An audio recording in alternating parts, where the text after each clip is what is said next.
1. You'll hear a man calling a catering company. First, you have some time to look at questions 1 to 5.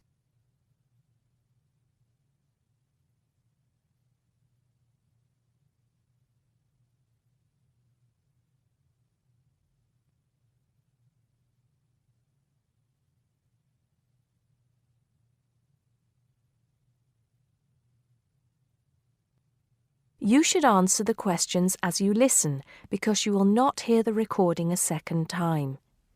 Listen carefully and answer questions 1 to 5. Hello, 5-star caterers. Can I help you?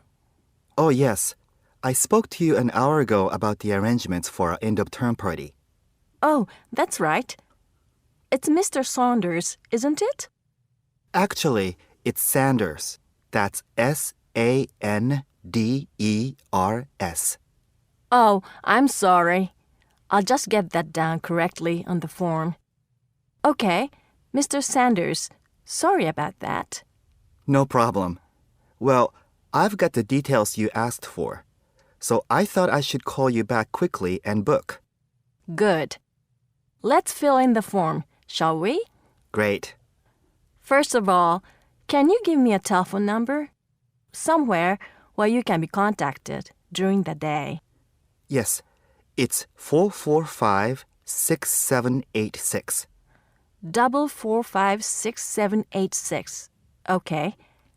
And do you have a number where you can be contacted outside of office hours? Well, I'm at work till late in the evening, so use the same number, and if I'm not there, you can leave a message. Thanks. I'll make a note of that. And how many guests shall I put down? Okay, that's changed. So instead of the figure I gave you before of 85, it's now only 50. It's much lower, I'm afraid, because a lot of people can't make that date. That's not a problem. Can you remind me of the date we'd set? Yes, it's the 25th of June. Okay, that's fine. Before you hear the rest of the conversation, you have some time to look at questions 6 to 10.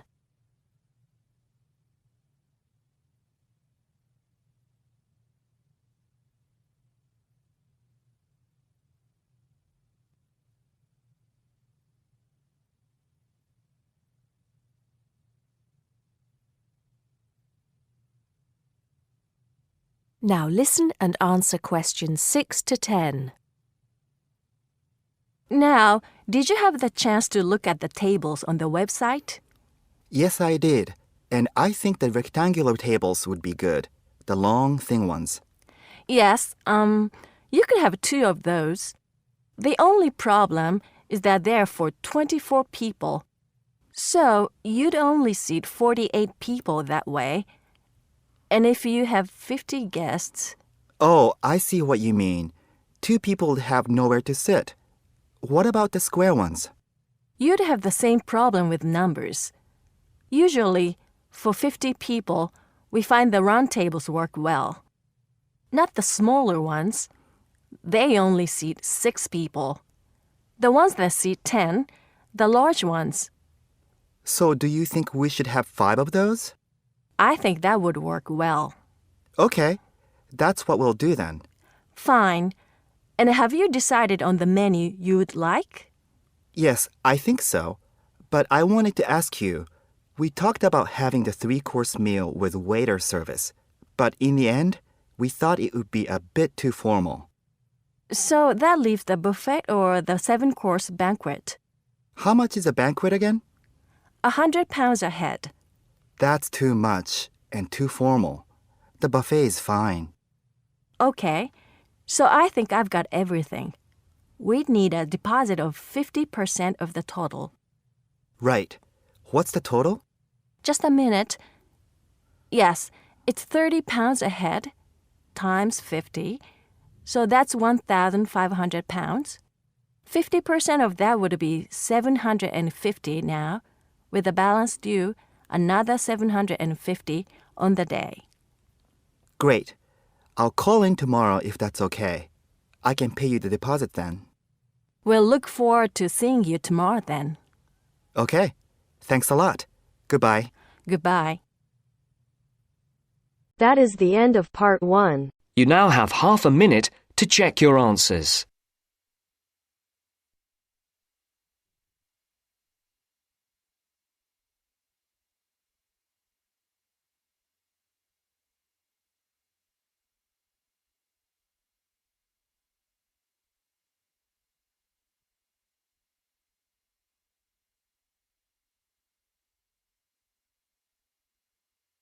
Now turns to part 2. Part 2.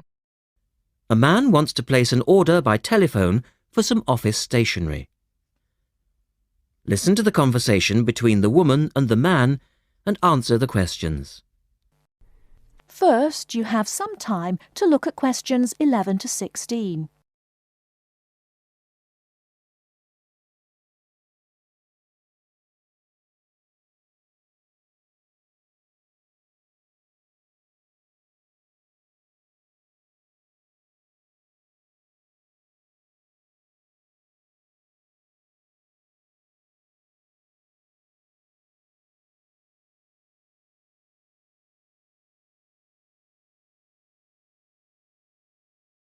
Now, listen carefully and answer questions 11 to 16.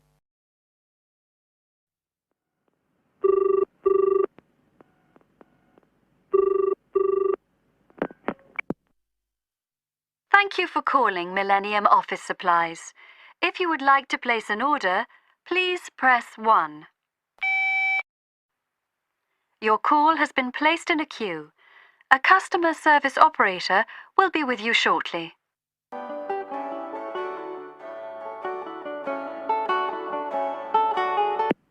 Gina speaking. How can I help you? Oh, hello. I'd like to order some stationery, please. And who am I speaking to? John Carter. Right. Can I just confirm your account number and the name of your company, John? Sure. The account number is 692411. 692411. Right. And you're from Rainbow Computers?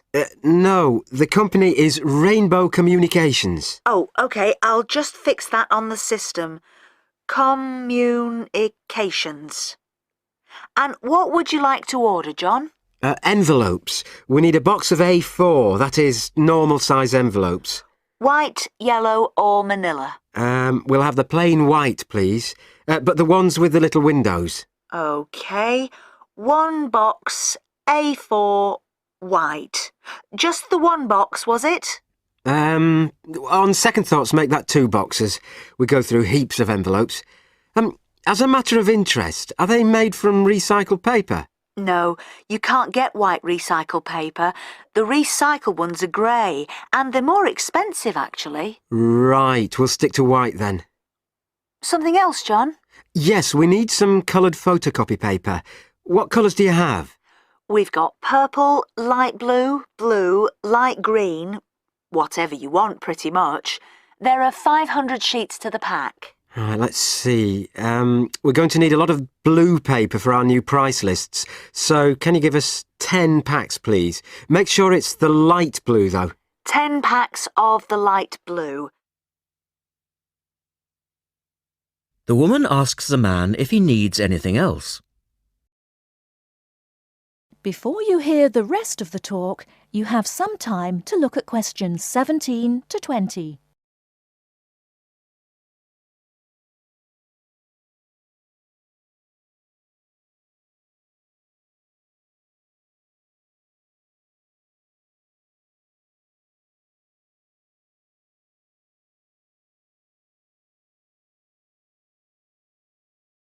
Now listen and answer questions 17 to 20. Anything else that we can help you with? Let me think. What else do we need? I'm sure there was something else. Pens, paper clips, fax paper, computer supplies, office furniture? Oh yes, we need floppy disks. Do you have those nice coloured ones? Yes, but they're a bit more expensive than the black ones. Oh, that's all right. I'm not paying anyway. Right. Floppy disks. And what about diaries for next year? We've got them in stock already and it's a good idea to order early. No, I think we're all right for diaries. But something we do need is one of those big wall calendars. You know, one that shows the whole year at a glance. Do you stock those? We certainly do. OK, can you include a wall calendar then, with the other stuff? Just make sure it's got the whole year on the one side. Sure. And do you have a copy of our new catalogue? No, I don't, but could you send one? Yes, I'll pop one in with the order. You'll find it a lot easier to remember what you need if you have our catalogue in front of you next time. Yes, good idea. And when can you deliver this? Should be with you tomorrow morning. Can you make sure that it's not after 11:30 a.m? Because I have to go out at 12. There's only myself here on Fridays. Fine. I'll make a note on the delivery docket that they should deliver before 11:30. Thanks very much. Thanks. That is the end of part 2. You now have half a minute to check your answers.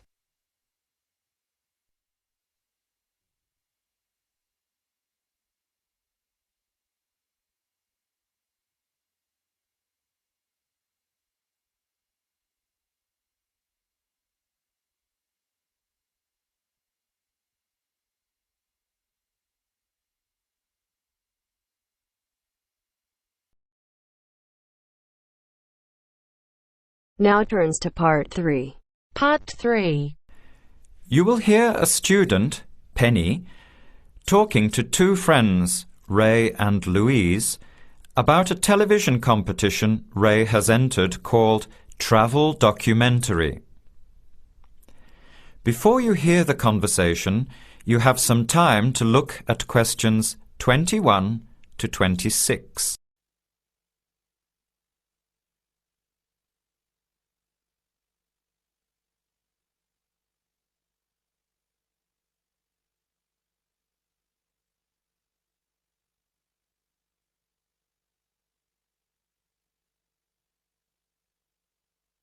Now, listen carefully and answer questions 21 to 26. Hi, haven't seen you two in ages. What have you been up to? Hi, Penny. Ray is really excited. He's just been shortlisted for Travel Documentary.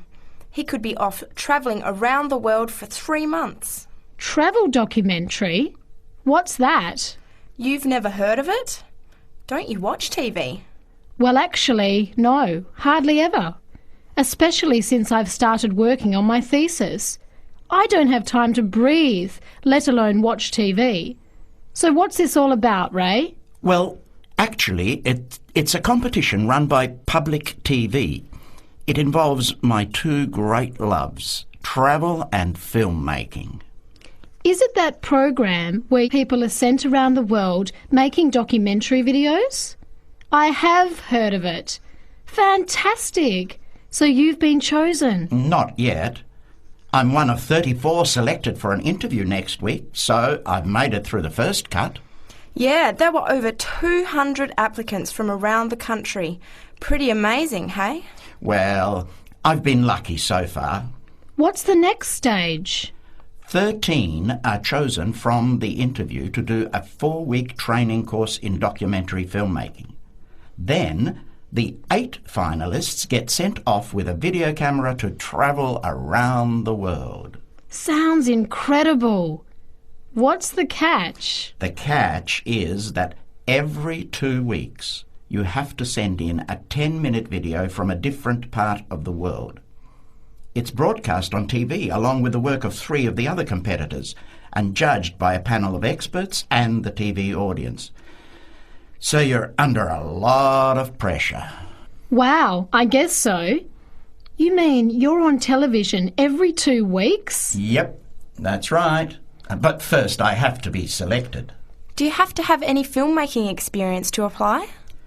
Some background in photography or video making helps, but you're not supposed to be an expert. In fact, you can't apply if you've already worked in filmmaking.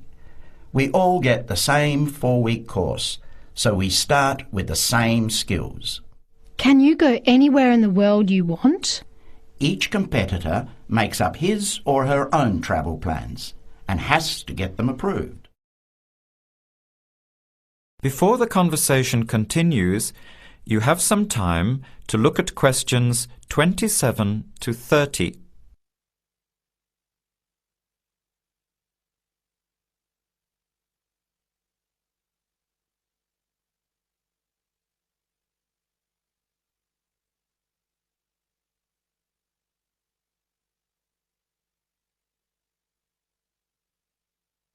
Now, as the conversation continues, answer questions 27 to 30. Have you talked with anyone else who has done it? As a matter of fact, just last week, I met Sarah Price, a girl from here who did it last year. What did she have to say about it? She said it was the most amazing experience of her life, but it was really tough at times. I think you'd have to be really brave to take off like that alone with so much responsibility. It's not like going on a holiday, is it? No. 2 weeks in a country, often where you can't speak the language, to find a story, film it, organise all the editing. Then you're off to a completely different part of the world to start all over again. Pretty exhausting, but exciting too. What a way to see the world. What about Sarah Price? Did she have any bad experiences?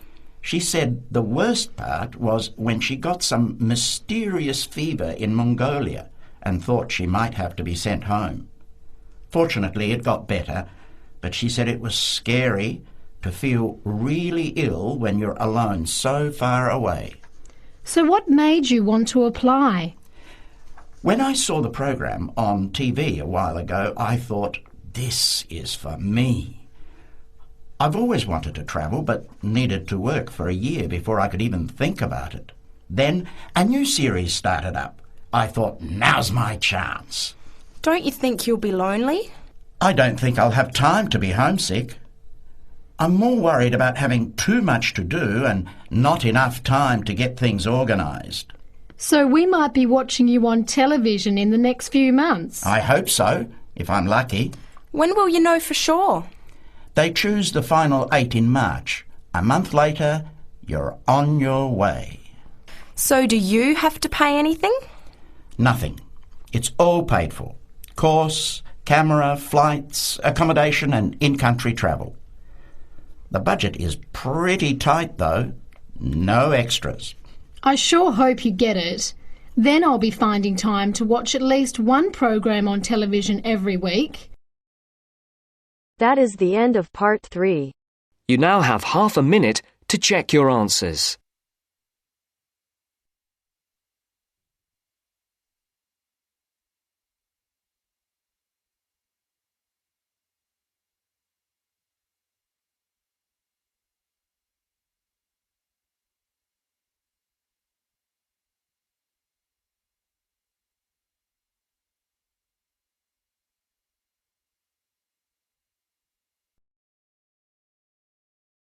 Now turns to part 4. Part 4. You will hear a talk on the work of a printing department at a university. First, you have some time to look at questions 31 to 40.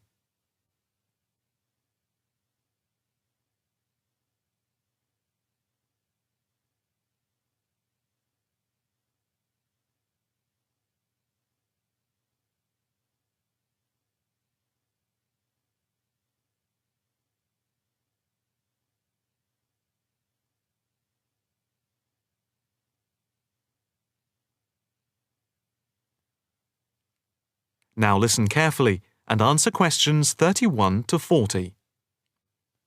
I am here to give you a brief outline of the work of this new department. The Department of the Printed Word has a very short history, having been created just 10 years ago. Some statistics to start with. The first intake of undergraduate students consisted of 20 students, which rose to 37 in the second year. And we now have about 50 in the first year, doing a wide range of courses, full and part-time. We have a thriving research department, with 17 students on the taught MA course and 7 students doing research full-time. In all, we have 9 full-time lecturers and 16 part-time lecturers who work mainly but not exclusively in our evening department. Of the total student body, approximately 21% are from outside the country, a number which has been increasing steadily over recent years. Although students from overseas have to reach a minimum level of competence in English before they follow a course at the university, some may require remedial help with their English, and we can offer help through the Student Support Services as part of the general assistance given to all students. For home students, both graduate and undergraduate, there are bursaries to help with travel and accommodation, for which I would advise you to contact Mrs. Riley at the end of this session. Increasingly, we are forging external links with organisations in the publishing world, and we have been very fortunate in that we have received money to sponsor not just various students within the department, but also technicians and lecturers. Each year we hold a series of lectures which are given by external speakers in the world of printing and the media. The series of workshops that you see around you have been built thanks to a very generous donation which has allowed us to develop our facilities for bookbinding and restoration. Now, the main work of the department relates to teaching the mechanism of printing. And as most printing is now so highly technological, all our students have to be computer literate. For those of you who are interested in taking a module in this department from another department, and who feel that you may not have the necessary computer skills, don't let the technology put you off. We have a number of specialist technicians who can support and deliver crash programs in the computing technology required. As long as you can switch on the computer, you are halfway there. We have what can only be called state-of-the-art facilities, especially for those wishing to move into the publishing world, working not just as printers, but also in editing, page design, layout, and bookbinding. With the extensive facilities we have for book restoration, some of our former students are now employed as expert book restorers and conservationists, skills which were once almost dying out. In the display, you will notice samples of work on book cover design, and as well as having all the necessary computer programs for dealing with printing, we have some old printing presses.